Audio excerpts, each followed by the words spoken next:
जय हिंद साथियों, एक बार फिर आप सभी का स्वागत करता हूं इस न्यू एजुकेशन प्लेटफॉर्म पे। तो साथियों, एक बार फिर हम आप सभी के लिए करके आ गए हैं जीके जीएस के इम्पोर्टेंट क्वेश्चन को। और ये सभी क्वेश्चन जो है आपके एग्जाम में पूछे जा चुके हैं। तो चलिए बिना टाइम स्पेंड किए आज के क्लास को स्टार्ट करते हैं।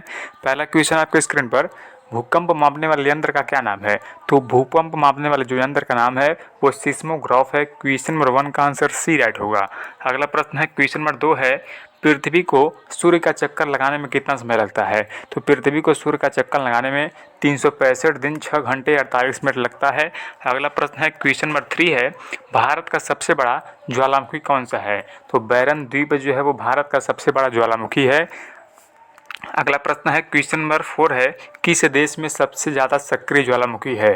तो सबसे ज़्यादा सक्रिय ज्वालामुखी जो है वो इंडोनेशिया देश में है। अगला प्रश्न है, क्वेश्चन नंबर 5 है, निम्न में से काली मिट्टी में उगाई जाने वाली फसल कौन सी है? तो काली मिट्टी में जो फसल उगाई जाती है वो गेहूं है। क्वेश्चन नंबर 5 का आंसर बी राइट होगा। अगला प्रश्न है, क्वेश्चन नंबर 6 है, निम्न चट्टान के 3 प्रकार में से कौन नहीं है? तो जो कठोर है 3 चट्टान के प्रकारों में से नहीं है। अगला प्रश्न है, क्वेश्चन नंबर 7 है, ग्रह के सतह पर सामग्री के प्रवाह के अपसरण का अध्ययन को क्या कहते हैं? तो इस अध्ययन को हम लोग क्या कहते हैं? भू आकृति विज्ञान कहते हैं। क्वेश्चन नंबर 7 का आंसर सी राइट होगा। अगला प्रश्न है, भारत में सबसे अच्छी मिट्टी कौन सी है? तो भारत में सबसे अच्छी जो मिट्टी है वो जलोढ़ मिट्टी है। अगला प्रश्न है, क्वेश्चन नंबर 9 है, पौधों की वृद्धि के लिए कौन सी मिट्टी सर्वोत्तम मानी जाती है? तो पौधों की वृद्धि के लिए सबसे अच्छी मिट्टी जो है वो दोमट मिट्टी होती है।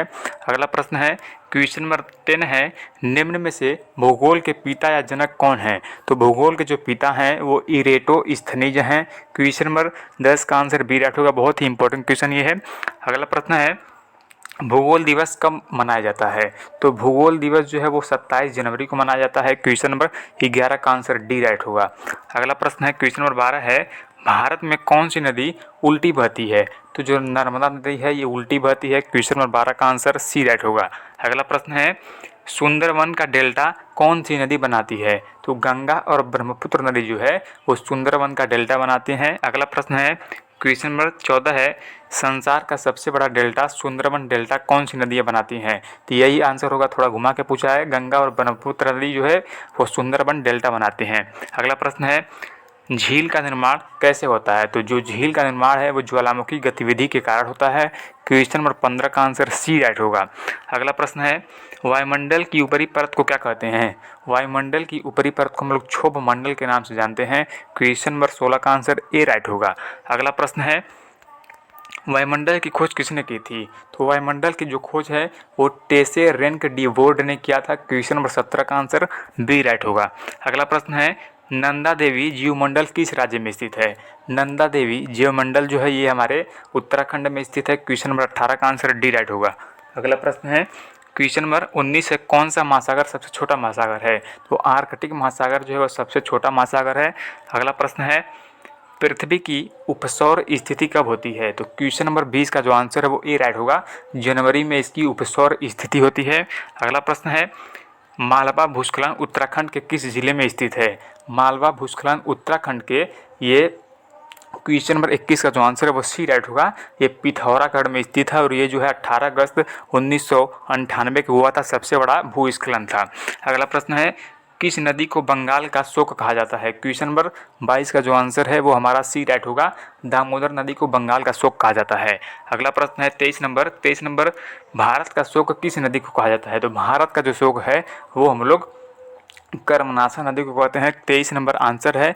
23 का जो आंसर है वो हमारा बी राइट होगा। कर्मनाशा नदी को भारत का शोक नदी कहा जाता है। अगला प्रश्न है, किस नदी को मध्य प्रदेश का जीवन रेखा कहा जाता है? तो किस नदी को मध्य प्रदेश का जीवन रेखा कहते हैं? तो इसका जो करेक्ट आंसर है वो डी राइट होगा। नर्मदा नदी को मध्य प्रदेश का जीवन रेखा कहा जाता है। अगला क्वेश्चन नंबर 25 है, निम्नलिखित में कौन सी नदी पंचनाद में शामिल नहीं है? तो जो सिंधु नदी है।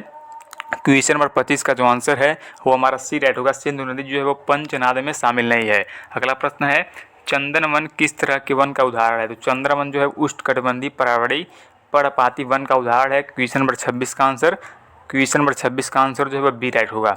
अगला प्रश्न है, भारत में चंदन के वनों के लिए प्रसिद्ध राज्य कौन सा है? तो प्रसिद्ध राज्य जो है वो कर्नाटक है। 27 का आंसर बी राइट होगा। अगला प्रश्न है, भारत में किस राज्य में अधिकतम वन क्षेत्र हैं? क्वेश्चन नंबर 28 का जो आंसर है वो हमारा सी राइट होगा। मध्य प्रदेश में सबसे अधिकतम वन क्षेत्र हैं। अगला प्रश्न है 29 नंबर, राजस्थान और पंजाब में किस प्रकार के वन पाए जाते हैं? तो क्वेश्चन नंबर 29 का आंसर बी राइट होगा, कांटेदार वन पाए जाते हैं। अगला प्रश्न है, राष्ट्रीय उद्यान और पशु विहार किस उद्देश्य के लिए बनाए गए हैं? ये जो है संरक्षण के लिए बनाए गए हैं। क्वेश्चन नंबर 30 का आंसर सी राइट होगा। ऐसे ही इंपॉर्टेंट क्वेश्चन को पाने के लिए आप लोग चैनल को सब्सक्राइब कर सकते हैं। मिलते हैं नेक्स्ट इंपॉर्टेंट जीके के क्वेश्चन के साथ।